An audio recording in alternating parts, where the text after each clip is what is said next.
addressing students at Stony Brook University. Lindsey is a renowned foreign correspondent for Channel 4 News in Britain and a great personal friend of Marie Colvin. And we run here the Marie Colvin Center for International Reporting. And Marie was an incredible journalist, foreign correspondent, who was killed in Syria in 2012. Her life was extraordinary. And I'm so grateful that Lindsey was able to write her biography in Extremis, which is a tremendous read. But we're actually here to talk about a new book by Lindsey, and it's called I Brought the War With Me, a really moving part memoir and part collection of poetry. So hello, Lindsey.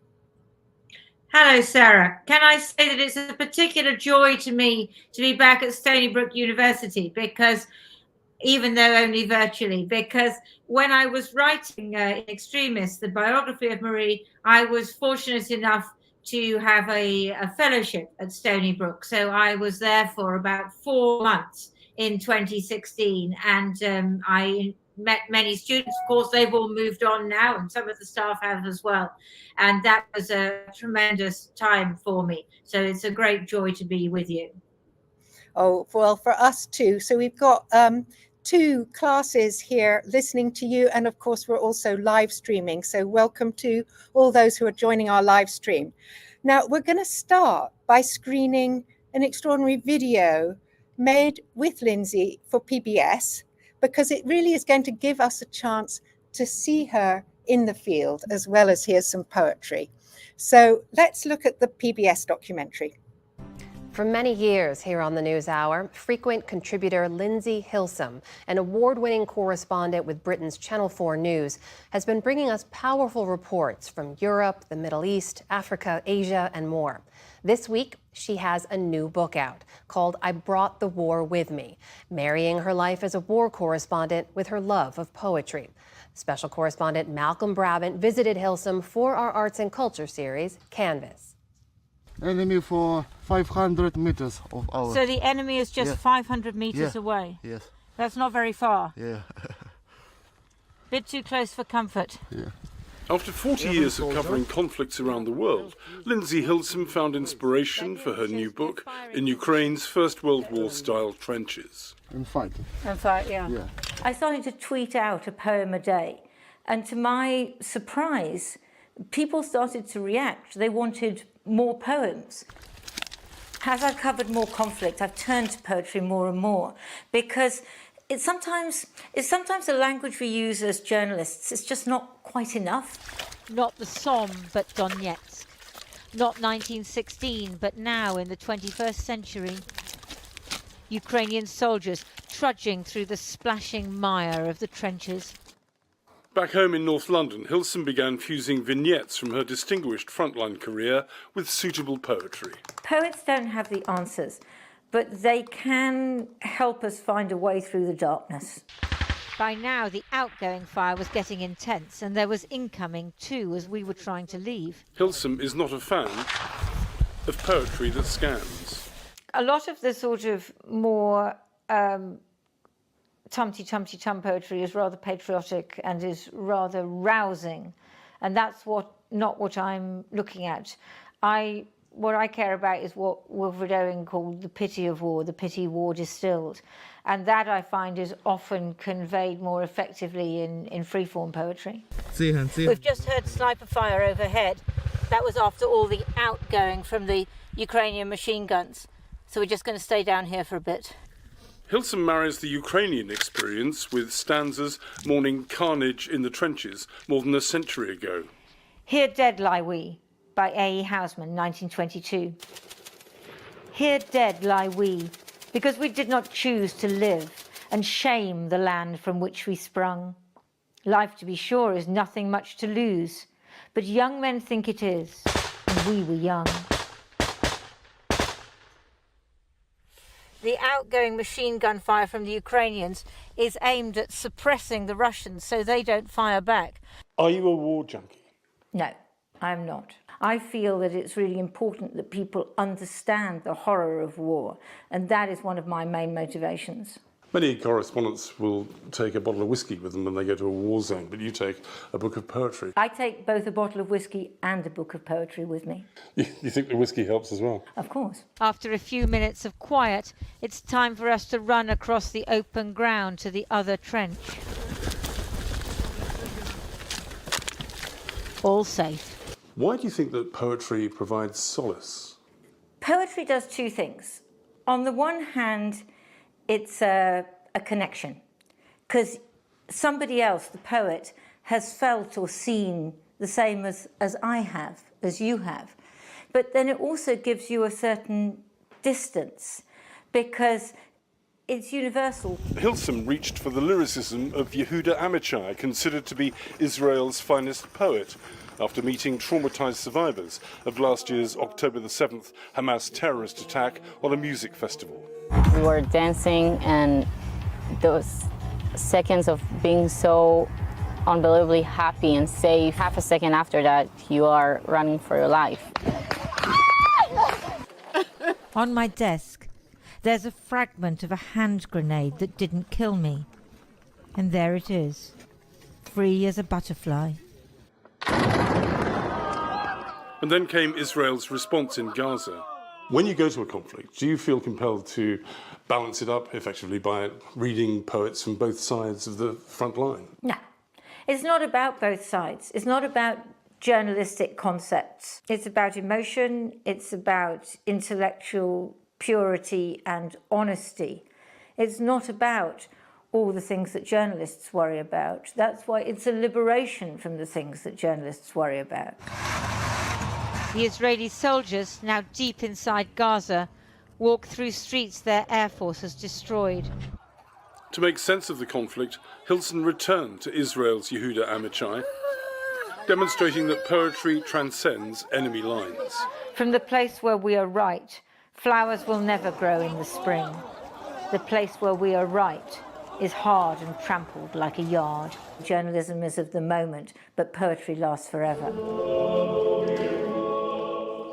Even if the poet is cut down in their prime, as was author and war crimes investigator Victoria Amelina, killed by a Russian missile in 2022, just after she wrote this.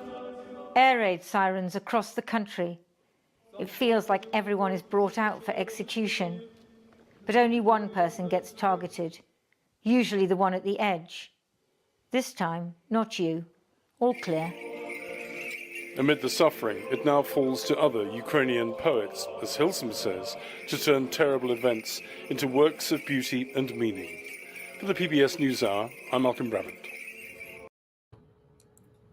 Well, that was very powerful, Lindsey, and it just shows the breadth and depth of your experience in the field.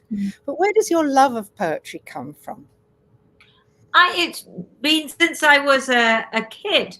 I think maybe my mother, she was a French teacher, and she certainly, taught us French verses when we were kids. And then I had a great English teacher, Miss Thomas, and she introduced us to Robert Frost, to Yeats, to all the classic poets that you learn growing up, and that many, I expect, in the class have learned as well.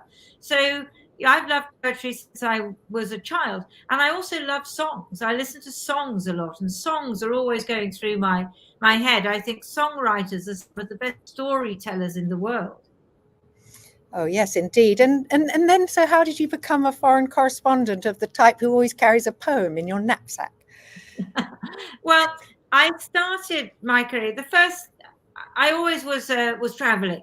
So when I was 20, I went to Guatemala to work for an aid organization, to work for Oxfam. And I do remember that I typed out my favorite poems in a sheath and carried them with me. Why I couldn't just take a book, I've no idea. But anyway, I typed them out, and they must be somewhere. And then after working some time as an aid worker, I realized I was pretty useless, because I wasn't a doctor and I wasn't a nurse and I didn't know about agriculture. I was really quite useless. But all I could do was read and write and ask questions. So I was going to be a journalist. And so I had moved from Latin America to Africa. I was based in Kenya at that point. And I slid over from a volunteer position with UNICEF, the UN Children's Fund, to being a freelance journalist.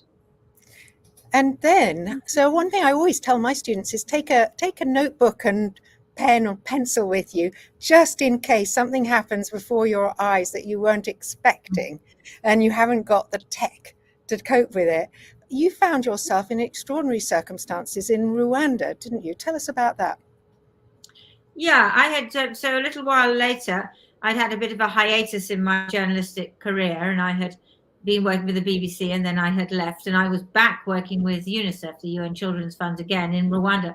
And it just so happens that I got there in February 1994, and then the genocide started in the April. The plane carrying the presidents of Rwanda and neighboring Burundi was shot out of the sky. And when that happened, gangs of marauding Hutus, Hutu is one ethnic group in Rwanda, started to massacre the other ethnic group, the Tutsis. And I just happened to be there. So that was a time when I picked up my notebook and became a journalist instantly. Not that I ever really stopped. I think if you are a journalist, you are a journalist. However much, you know, your career takes you this way and that, sometimes takes you up. And at that point, it had taken me right down. But if you're a journalist, you're a journalist. You have to keep reporting. Yes, indeed. And of course, there are some tragedies so vast that words almost fail us. Is that where poetry comes in for you? Very much so. I mean, as a journalist, of course, you try and be a good writer, and I try and be as evocative as I can in my writing. But I'm aware, obviously, that my job is, is clarity: who, what, when, where, and why. I'm trying to explain what's going on. I'm trying to cut through the lies that politicians and military leaders are telling us. I'm trying to get to what really is going on. I'm also trying to convey the emotion of the people on whom I'm reporting. But poetry takes it so much further. And I think that poetry, it has a power that journalism really has. Sometimes in TV journalism, I think that the pictures have some of the similar power, but poetry has a certain language, which I think, it takes us onto a different plane. This book really came out of Ukraine because I was in Ukraine at the beginning of the war. And like anybody else, I was trying to make sense of it. I couldn't believe that I was witnessing this war, this massive war with a huge invading army now in the 21st century. And I started to tweet out a poem a day. And people started to ask for more tweet poems back. I discovered I was not the only one who was looking to poetry to try and help make sense of it all. And so then I ran out of poems. I started to have to research more poems. And I found that war poetry is so much more than, we're brought up to believe at school, the soldier poets of World War I, Wilfred Owen, Rupert Brooke, Siegfried Sassoon, and so on. Maybe in America you'd have Walt Whitman. Now, there are all of these people writing poetry now, a lot more poems by women, even poems by children as well, expressing experience of war. Yes, there's a very moving poem by a 12-year-old Syrian girl, I believe, in your book that really was touching. And you've also got a poem just written this year, I believe, from a Palestinian poet. Tell us about those.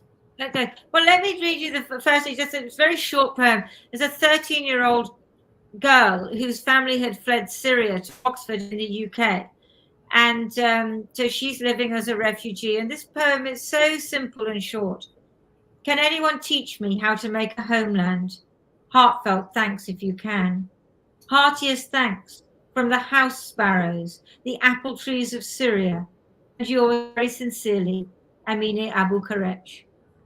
I just find that such an extraordinarily touching poem. And that was actually in an anthology edited by a teacher called Kate Clanchy, who had a class full of refugees, and she found that poetry was one of the ways in which they could express themselves. And English wasn't their first language. That was no problem. And whereas they found it hard to express their feelings in other ways, poetry gave them a vehicle. The other thing you were asking about was Mosab Abu Toha. So Mosab Abu Toha is a poet from Gaza. And he's quite well, he writes in English, whereas many of the other Gazan poets are writing in Arabic. And he, since the Israeli assault on Gaza, poetry has just been pouring out of him every day. And then he had to flee. So he managed to leave Gaza and get to Egypt, and now he's in America.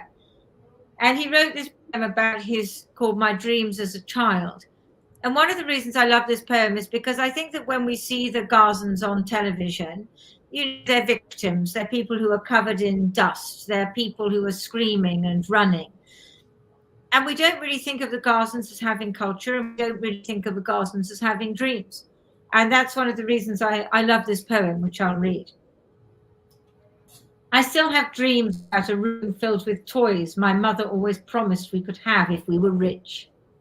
I still have dreams about seeing the refugee camp from a window on a plane. I still have dreams about seeing the animals I learnt about in 3rd grade: elephant, giraffe, kangaroo, and wolf. I still have dreams about running for miles and miles with no border blocking my feet, with no unexploded bombs scaring me off. I still have dreams about watching my favorite team playing soccer on the beach, me standing and waiting for the ball to come my way and run away with it. I still have dreams about my grandfather, how much I want to pick the oranges with him in Jaffa. But my grandfather died, Jaffa occupied, and the oranges no longer grow on his weeping groves. I think that poem says a bit more about the Palestinian experience than the reports that we are able to. Yes, indeed. And of course, war is a very intense experience. And as a foreign correspondent, you're called on to go into conflict zone after conflict zone, often without much break. I noticed you said about Marie Colvin, even in this collection, I brought the war with me, that you can get addicted, and that Marie was an addict. What, are you addicted? No, I'm not. I mean, Marie was much braver than me and much more determined, I suppose I would say. I'm not an addict. I mean, obviously I believe very strongly in journalism.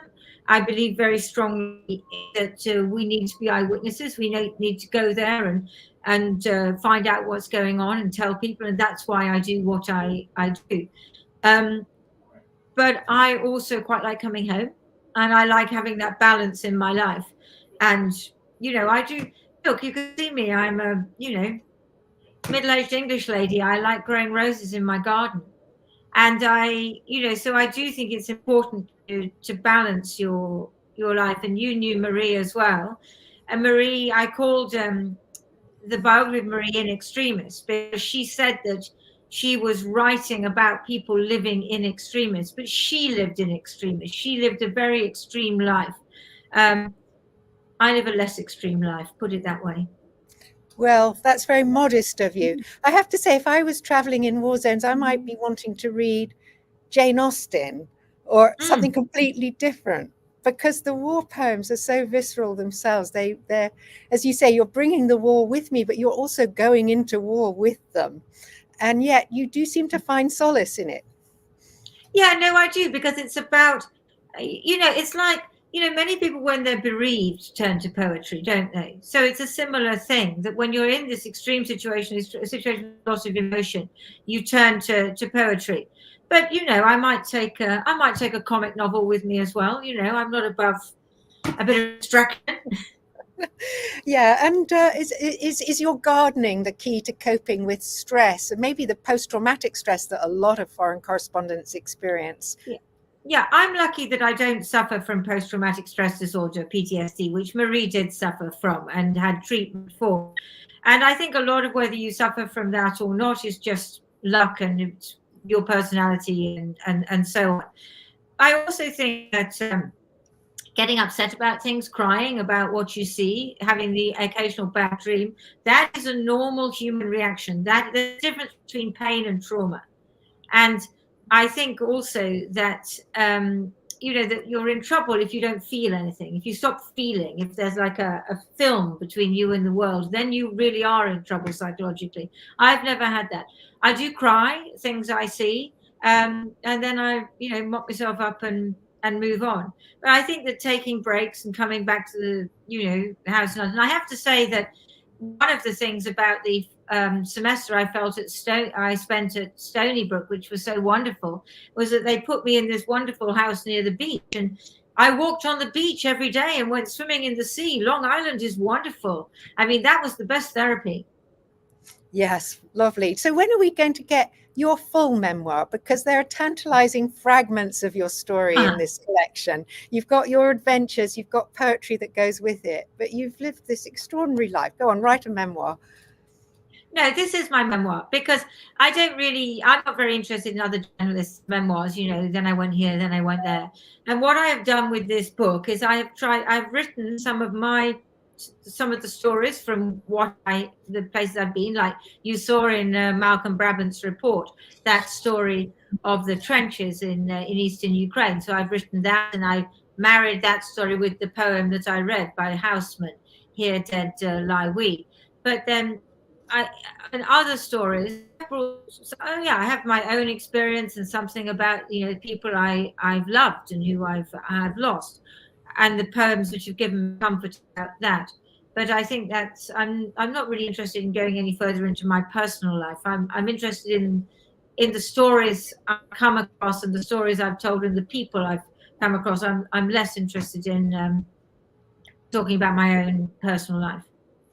Well, all right. Well, I'm going to throw it open to questions in a moment, and just a few. I should say, by the way, that there's some very good American poetry in the collection as well, isn't there?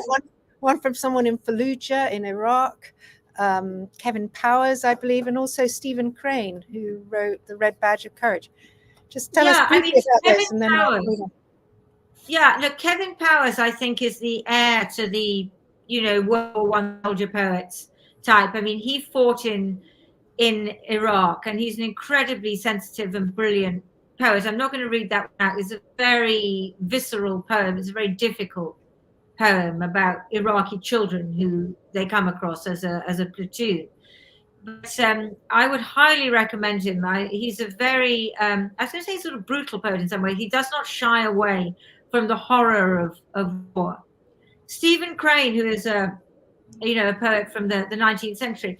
The story I told here was I was in Kosovo, and we had a local, what we call fixer, a local producer called Dushko. And Dushko had been a medical student, and he was and in Kosovo, as students may know, this was a war that pitted the Serbs against the Kosovars. And so Kosovo Liberation Army, which was a guerrilla group, they hated Serbs. And we had, and they had basically, with the help of NATO, just won the war. And so Serbs were in great danger at that point.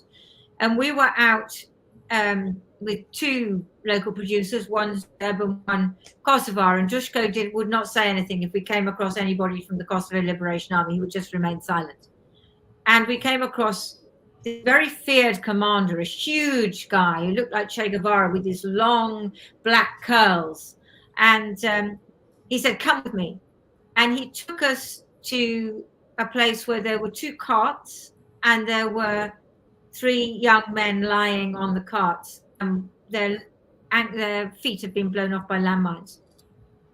And he was really angry, because these were landmines that the Serbian military had left behind. And these young men were farmers who had come back to their houses, and they'd been booby-trapped and they'd been blown up. And at this point, Dushko remembered that he was a doctor and he could do something. But he knew that the moment he opened his mouth, they would know that he was a Serb. But he did anyway. And he said, "I'm a doctor. Can I look at them and try and treat their wounds?" And there was this incredibly tense moment where the Kosovo Liberation Army commander and Dushko kind of looked at each other, and then he just nodded. And Dushko tried to bandage these men's wounds. We didn't have enough with us, and they had nothing. And eventually we went off to a hospital. I mean, this was in the before mobile phones and all of this stuff. We couldn't communicate with anybody. And we went to the hospital where they could come to get them and treat them, but they didn't know where they were. So Dushko went back in to show the doctors where these people were. Now, that was an act of extraordinary bravery. And so there's a very short poem called Tell Brave Deeds of War, written in 1895 by Stephen Crane. Tell brave deeds of war. Then they recounted tales. There were stern stands and bitter runs for glory. Ah, I think there were braver deeds. And I think that poem's about Dushko and his very brave deed. Yes, incredible. And so, okay, so they're not in shot, but we have a lot of students gathered here in front of me. Right. So who has a question? I might need to re-ask it, but say it as loudly as you can. Yes. How do you become a foreign correspondent, and how are you safe during that? Could you hear that? That's how do you become? No, I think you'll have to repeat it. All right. How do you become a foreign correspondent? And then a tricky one to answer: how do you remain safe? How do you make it? Yeah. So how you become a foreign correspondent is a difficult thing because I mean you're going to journalism. I didn't go to journalism school. I didn't study. I just studied languages, Spanish and French, and as I said, slid over from aid work. I think these days that's more difficult. I think becoming a foreign correspondent, I mean, doing a journalism course, I think is a very good thing. It's a very good idea. I think that taking yourself somewhere, which you're interested in, if you want to be a foreign correspondent, not somewhere where there's a war initially, is a good way of doing it and finding stories. I mean, these days you have to be able to do everything, as I'm sure you know. You have to shoot and edit and write. I think that doing work for, writing for publications which are specialized in, commodities or, in health or something like that can be a good way in. And, I mean, I know that there's fewer and fewer local papers and so on, but just going somewhere which interests you and trying to find a local English language newspaper or online site to write for, anything to sort of build up your portfolio. I think these are good ways to start, but I am very well aware that it's not easy. Staying safe, because I work for television, I work in a team, not by myself. So I'm always working with a producer and a camera operator, and then also a local producer and driver. And sometimes we take a safety person with us, a former soldier. In Ukraine, we nearly always have somebody with us who's a safety advisor. But in other places, you just learn to calculate risk, and you learn over time what the more dangerous or less dangerous situations are. And if you're working in a team, it's much better because you can discuss it. And also, I think that sometimes I like to think that I'm braver than I really am. And so I will, let's go right up to the front line, safe in the knowledge that Rob, my producer, will say, let's not. And he'll hold me back. And so then I can pretend to be really brave. But you know what? There's somebody very sensible in the team as well as me.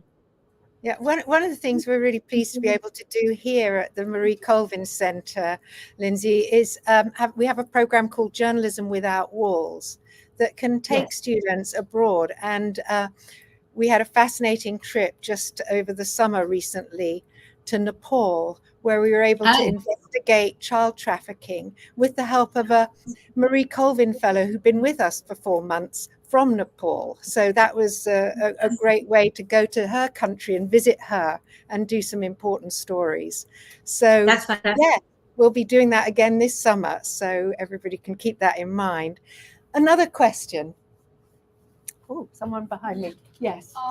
What was your favorite, one of your favorite pieces from your book, or one of your favorite experiences while writing it and working on it, if you have one? What was one of your favorite experiences from your book or working and writing on it? Okay. So one of the things, when I started to write this book, I thought, oh God, it's all getting a bit miserable, isn't it? And I thought, because I've done it in sections. So there's a section on fighters, one on refugees, children, and so on. And then I thought, let me put in a section about love. Because one of the things about war is that it's very intense and people fall in love very extremely in war. Everybody's an adult. sex is better when the bombs are falling. Not that I would know anything about that myself. I, of course, that here. So I wrote about these friends of mine, Ward and Hamza, who are Syrian. So Ward is a filmmaker and Hamza is a doctor, and they went to live separately in the rebel part of Aleppo at the height of the war, fighting and said against the dictator Bashar al-Assad. And their act of rebellion was to fall in love, to get married, and to have a baby. And it's an extraordinarily beautiful story. And war binds you to other people this way. And sometimes afterwards, it's hard to keep the love going. But they have kept the love going. They, unfortunately, have become refugees. They live here. They now have 2 children, Summer and Timer. But that experience that extreme experience is what bound them together. So I'm just a little bit of a poem which I put with that experience called Another Place by Lisa Suhaya Majid. She's an American Palestinian poet. And she's writing about the intense experience of friendship during the war in Lebanon in the 1970s, when she was a student with her fellow students. So she writes, days were punctuated by static and news, nights by the brilliance of tracer bullets in flight. We huddled on campus steps, transistor radios pressed to our ears, straining for some echo of the future. At the end, she writes, saltwater and sojourns leave their traces. Decades later, we heard echoes, still breathe the dust of that place where banyan trees tangle in the earth, gesticulate toward light. Fragments of memory welter in our flesh, fierce and penetrating as shrapnel. Golly, well, what their falling in love tells us is that even among war, there's hope. I feel that's some of the message of your poetry as well. I think that's right. And that's why I had the section on love and I had a section on courage, because, you know, Dushko's story, which I've just told, because although obviously war brings out the worst in people, in tyrants and killing, it does also bring out the best in people. And, you know, you come across selfless doctors and nurses and ambulance drivers, volunteers. There are people driving, Ukrainians driving ambulances right past front lines to go and rescue civilians who've got caught on the wrong side of the front line and so on. You do come across some incredibly wonderful and amazing people. And maybe that's one of the reasons that people like me do want to go back and don't want to leave it behind, because you come across these incredible people. That's an incredible note on which to end, Lindsey. We're so grateful for your time. Your book is a really remarkable read. I mean, the poetry is extraordinary, but also your memoirs, that insight into the life of a foreign correspondent that you provide. Thank you so much for joining us. It's been such a pleasure to talk to you. It's a pleasure to talk to you, and although I can't see you, to meet more Stony Brook students who I spent such a good time amongst when I was doing the other book. So thank you very much for inviting me. Thank you. Bye-bye. Bye-bye.